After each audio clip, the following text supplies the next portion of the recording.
Hey guys, we're going to learn how to play King's Indian attack. Let's say you play e4, your opponent plays e6, French defense. And let's say you play d3, your opponent plays d5. And you develop your knight like this, for example. Your opponent can play c5, and you develop your knight like this. And then black plays knight c6, you play g3 and develop the bishop over the fianchetto. So this is what you're going to do when you're going to play King's Indian attack. Why is King's Indian attack good? Let me tell you. When you play King's Indian attack, you can use it versus anything your opponent can play, almost anything, right? That your opponent plays. For example, your opponent plays French defense, you can play King's Indian attack. Your opponent plays Sicilian defense, well, you can play King's Indian attack. Your opponent plays Caro-Kann, you can play, guess what? King's Indian attack again. So that's the idea. That's why this is interesting, because you can use it versus a lot of things that your opponent can play. So basically, you don't have to study a lot of things. You just play King's Indian. You develop the pieces this way that I'm going to show you in this video, and then that's it. You're good. Not only for the opening. In this video, you're going to learn the ideas for the mid game. So once you develop pieces this way, then you know what you need to do in the mid game. I'm going to tell you how's the idea for the mid game, and that's what you're going to do then, because that's something beginners struggle with a lot. Like they develop pieces, but then what do I do in the mid game? Well, if you play King's Indian attack, probably very often you won't have this problem because you will know the plan, the ideas, where pieces go, where pieces should be in the mid game. So that's why we are going to learn it. And in this video, I'm going to explain it for beginners, like if as if you were like a total beginner, right? Like just learning chess and just trying to improve and trying to understand things. Well, I'm just going to explain it that way, so everything is clear. All the ideas are going to be as clear as possible. I will try, and that's why this video is going to be a very good idea, really. Well, let's see. Let's say after bishop g2, black plays the move bishop to e7, and then you can castle. Your opponent can castle as well, and then you're going to play rook e1, and after b6 you're going to play this move e5, and this is a very important moment. This is what you really want. A King's Indian attack player wants to get into this, wants to play e5. So it's not going to happen always, right? Uh, Sometimes your opponent is going to play something different, like they might trade here, or in some way they might be able to play this e5. So a lot of things can happen, but what you really want to do is to play e5. And if he avoids it in some way, they can avoid it. They cannot get into this. If they want, they can not get into this line, exactly. But I also explained how to play King's Indian attack with much more information in a different video. I'm going to put it somewhere up there so you can see it. But in that video, I explained a lot of things, like what happens if your opponent doesn't get into this position. Like what happens if your opponent trades here before we get into that, before we are able to play e5. What happens if your opponent plays e5? How do we play then? Which are typical tactics, typical patterns that can appear in a position with this line. So a lot of things are explained in that video. But in this one, I'm going to be more. I'm going to go a little slower. I guess you are going to understand more things. So let's see what happens after e5. But again, this is what you want. This is the position a King's Indian attack player wants to get into, and this is what Mark Dvoretzky got when he played it. Dvoretzky is a super important master in chess history. He was a chess coach, chess writer, so pretty important. You should analyze him, uh, analyze his books, his games. It's very instructive, Dvoretzky, really.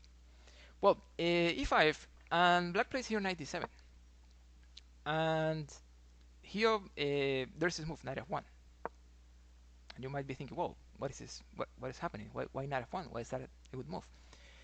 Basically, what we're doing in King's Indian attack is that when we play e5, we get a lot of space in the center and on the king side. So as we have so much space on that side of the board, we're going to attack over there. And basically what we are doing now is moving pieces toward the king side. like uh, clearing the line for the bishop, and also this knight. You will see how it's going to be important in the attack later. Very often in these lines, it's going to be a very important piece. So basically, after knight f1 in this game, black played bishop to b7, and then there's this move h4. Again, this is something you're going to see a lot in King's Indian attack. You're going to advance these pawns because you're going to use them. I mean, when you're attacking the enemy king, you can just say, I'm going to attack with pieces, right? I'm going to use my pieces. I have many pieces. I'm ready to attack, and you can attack directly with pieces. Like, I'm going to kill the king with my pieces. That's what I'm going to do. Okay, that's something we can do. But sometimes you can say, I'm not really going to attack with pieces. I'm going to attack with pawn first. I'm going to open the king. I'm going to create weaknesses. I'm going to discover the enemy king. If I can do that first, then when I bring my pieces, it's going to be better, stronger. Of course, it takes more time. It takes more work, but it's also a very important idea. What I'm saying here is that sometimes you can attack with pieces directly, or sometimes you can say, I use the pawns first, I use the pawn storm, I open lines, I discover, I create weaknesses, and then I attack with the pieces. In King's Indian attack, very often we're going to use the pawns first to create some kind of weakness, right? Or also sometimes you can use it as a support for your pieces on g5. Let's see what happens after h4, but don't forget that basically what we're doing here and what you're going to do when you play King's Indian attack is to move your pieces to the king side and attack the enemy king. That's what you want to do. Well, after h4, black plays here queen to c7, and then you're going to play this move, bishop to f4. Basically, you need to reinforce that pawn. Let me tell you something very important. If you lose the pawn on e5, the attack is over. Almost always. You don't want to lose that pawn. That pawn is the key. That pawn is restricting your opponent. It's giving you space, and it's giving you a lot of good things for this attack. No pawn, no attack very often. So that's why in general we have the bishop, the knight, and the rook defending that pawn. What is going to happen with the knight? Well, with the knight on f1, very often we can move it over here, and sometimes it's coming over here. We're going to see more of that in the next moves, I believe. But that's the idea for the knight. Well, black is going to play b5. You should know that if you play King's Indian attack, you're attacking on the king side, but your opponent is also attacking on the queen side. You should not forget that. So he will try things over there. Of course, it's very rewarding knowing that you're attacking the king, right? Like here you're attacking the king. Here he's attacking, pawns and opening things and probably getting material or something. But I mean, it's different. If you're attacking the king, you know that if you succeed, you win. If he succeeds, he gets some material. But then, if we continue and we succeed later, we get the king. So, yeah, it's always a little scary when, for black, when this happens, right? Like you attack the king and he attacks the pawns. I'm not saying King's Indian is winning for white, but at this level, for beginners, for example, even a little more advanced, or much more advanced, it's nice to know that this kind of attack, usually this works fine for at those levels. Well, the game continues here after b5 with knight 1 to h2, and black plays here d4, and then you're going to play the move knight g5. Guys, I need you to understand something. You're playing here for the attack, right? That's why I said earlier, I think I said it, I don't remember, but I think I said it, that you're attacking the king side, okay? So that's your plan. That's what you're going to do in the middle game. That's why I said that once you finish the opening, you know what you're going to do in King's Indian attack. You're going to attack the king. That's what you're going to do, right? And how do you attack the king? Just move pieces over there, control squares next to the enemy king, and attack. That's the idea, right? And there are moves that are always there. Like this knight g5 is almost always there. Knight g4 is almost always there. You have your bishop. Again, look at the position and you will understand that you have many options with your minor pieces. Even this bishop looking at the queen side can get involved with ideas like this, or maybe, I don't know, maybe over here, or sometimes over here. So even this bishop probably or apparently not really able to attack is going to help in this attack almost always. So what I'm saying is that your minor pieces are very powerful. They are going to create problems. Then continues here with knight g5, and black plays here a6. At this point, Boresky played a move that is really, really important, and this is queen h5. And I want to tell you something. Don't feel tormented because the knight is hanging here. Because I know that feeling that sometimes some students have had. Like, how do I understand this? I mean, this player just sacrificed the piece. How can I get to that level? It's going to take so long. It's so complicated to understand something like this. That knight just hanging there. I mean, why do you play queen h5 and you lose the knight just like that? Well, the thing is that let me tell you something that is probably going to be a relief, and it is that almost for sure when Boresky played this move, he had more or less the same feeling. Like, I'm going to lose a knight here, and I don't know what is going to happen. Boresky didn't know what was going to happen after the capture of the knight.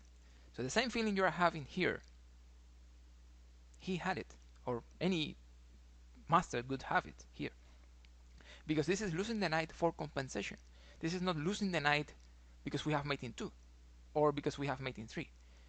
You're losing the knight, but you just get compensation. What's the compensation? Well, you will have a pawn on g5, you will have another pawn on e5, you will have a very good control, for example, on the dark squares. And you can use those dark squares later. For example, you can bring your knight to f6 to attack. That's going to be very interesting. Also, you can bring, for example, once you open the file, you can bring your bishop to e4, and you will be creating a checkmate threat over there. Another idea is that maybe you can bring your king later over here and bring the rook. So you have many possibilities. But again, don't feel tormented because you don't understand the sacrifice. I mean, even I don't understand it, really. The knight is hanging there. How do you lose the knight, right? Why do you do that? So that's what is happening. It's a nice sacrifice, hard to understand, but by now, just think that you are getting compensation for the sacrifice. Almost for sure, Boresky played the sacrifice here for intuition, right?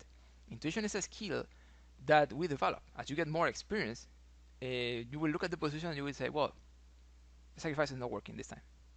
Or you will say, this is a good sacrifice, I will play it. That's something you get with experience. As you practice, you have more intuition. By intuition, he thought, well, this is going to work fine. I lose my knight, but I have very good pressure. The enemy pieces are very far from the king. They are not able to defend the king, right? That's something we need to highlight. Black pieces are not able to defend. Look at your pawn on e5. One more time. Your pawn is restricting. Without the pawn, his pieces can come. Like the knight can come here. The bishop can come here, maybe after e5, or the other knight can also come over here. But with the pawn on e5, it's different.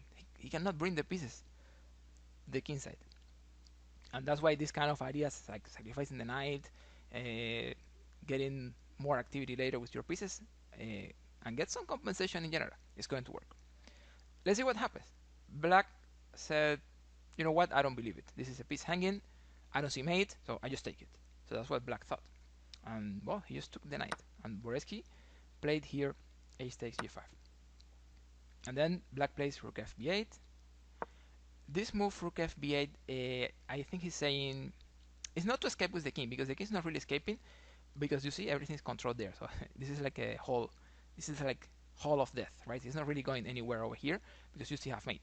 So it's not to escape with the king, definitely. It's to bring the knight. What I was saying, like he doesn't have a way to bring pieces to the king side to defend.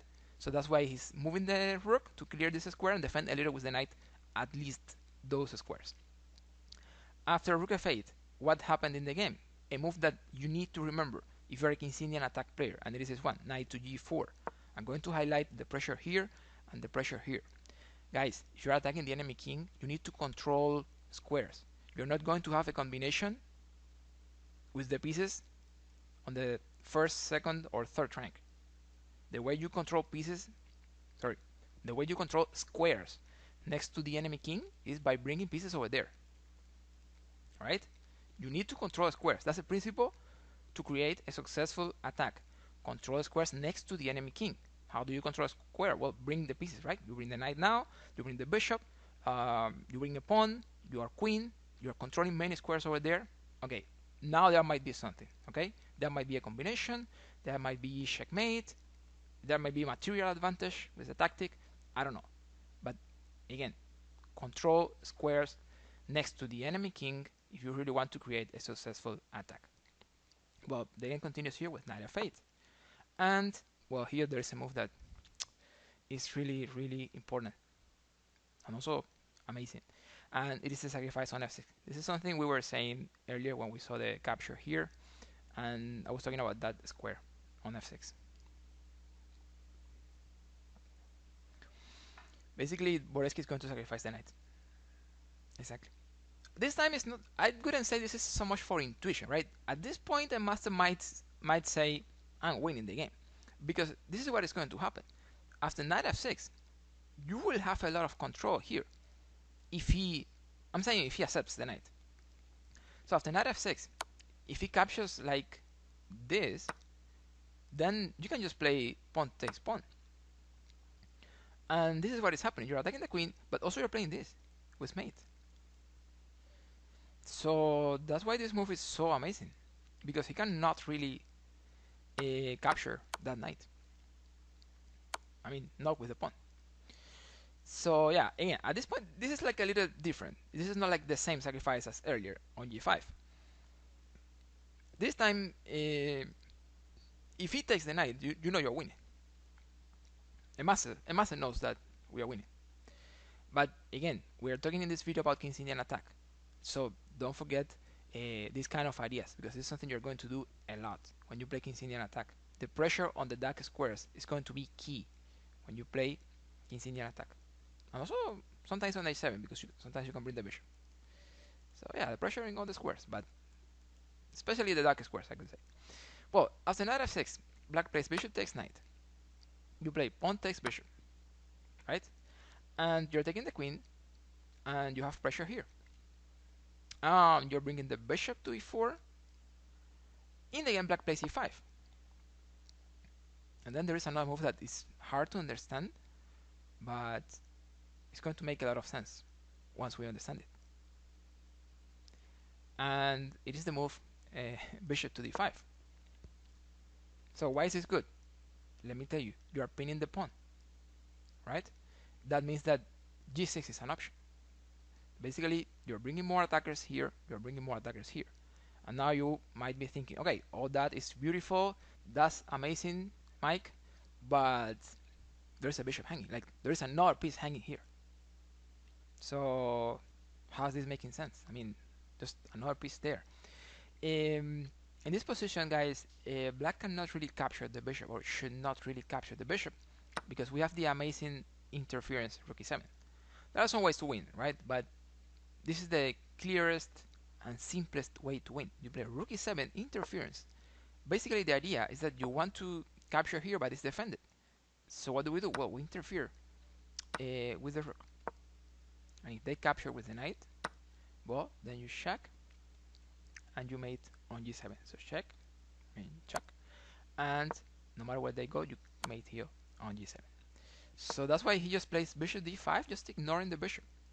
Again, this is a different kind of sacrifice, right? This is not for intuition. This is for mate, right? I mean, for a lot of material. I mean, maybe he can sacrifice the queen or something. I don't know. I don't think he can escape if he takes the bishop. So it's going to be mate probably very soon. So this is the kind of sacrifice that you play when you calculate it 3 moves or 4 moves ahead, and you say, this is winning if he takes the bishop. Well, bishop d5, and in the game, black played rook e8. And the game continues here with g6. This is the idea we were talking about earlier, that as you're pinning, you can use the pawn. And now there's more pressure here on f7. And if you're able to capture on f7, it's going to be mate. Black plays here knight to d8. And here Dvoretzky played the move g takes f7. And black resigned after g takes f7. You might be thinking, well, how did black resign here? I mean, this is just normal, just knight takes pawn. The game is just starting. We're basically starting the game as a knight takes pawn. Not really. There is a win at a master level. The master with black knows that the master with white knows it, and he just resigned. But this is what is happening. If black takes back with the knight, you can play this move, queen g5. Then I cannot capture because there is a pin, and you're threatening checkmate here on g7. They can say, well, okay, it's mate, but I can move my pawn, defended by the knight, and there is no mate. But then white can say, okay, but now you have a lot of weakness here. Many weaknesses here on the dark squares. So we can play queen a6. Again, the knight spins, you're threatening checkmate. Black can say again, well, okay, but I can defend. That's a nice story, but I just play knight here, I'm defending. But this is not really working, because if they defend, we can play something that we call removing the defender. And it is like, you can capture that knight, the defender of the square g7, and now it doesn't have a defender there. So basically you capture and you're mating. After bishop takes e6, it could be game over. There's no other way to defend g7. Look at the pressure here, queen and pawn. It's game over if that happens on the board. So that's the idea. There are moments that we should highlight so you don't forget about King's Indian attack that are key moments, key lessons in this game. For example, this moment here when you play e5, don't forget it. It's something you need to do, you really want to do, to play King's Indian attack. If you can actually play e5, then you are in a very well-known territory, and this is what you really want when you play King's Indian attack, because that's what gives you the possibilities to attack. When you block the center, get a space, restrict your opponent, and you can move your pieces over there, that's where you can actually create the attack. That's a key moment in the game. Also, I could say a very interesting moment in this game is when Dvoretzky played the move queen to h5, just sacrificing the knight.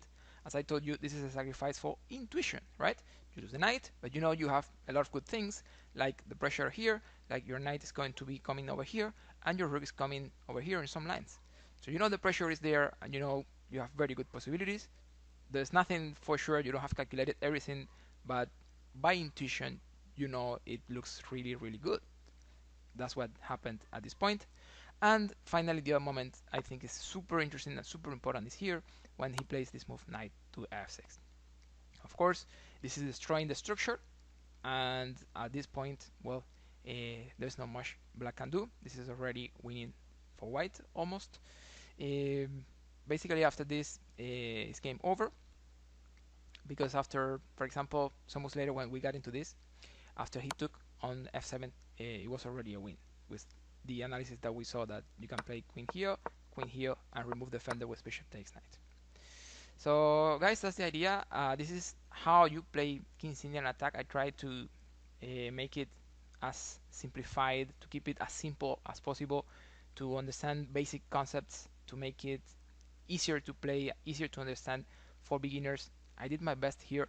Remember, there's another video where I explain how to play King's Indian attack in much more detail, I mean more information, like typical tactics, like what happens if I cannot really play e5, a lot of more things about King's Indian attack.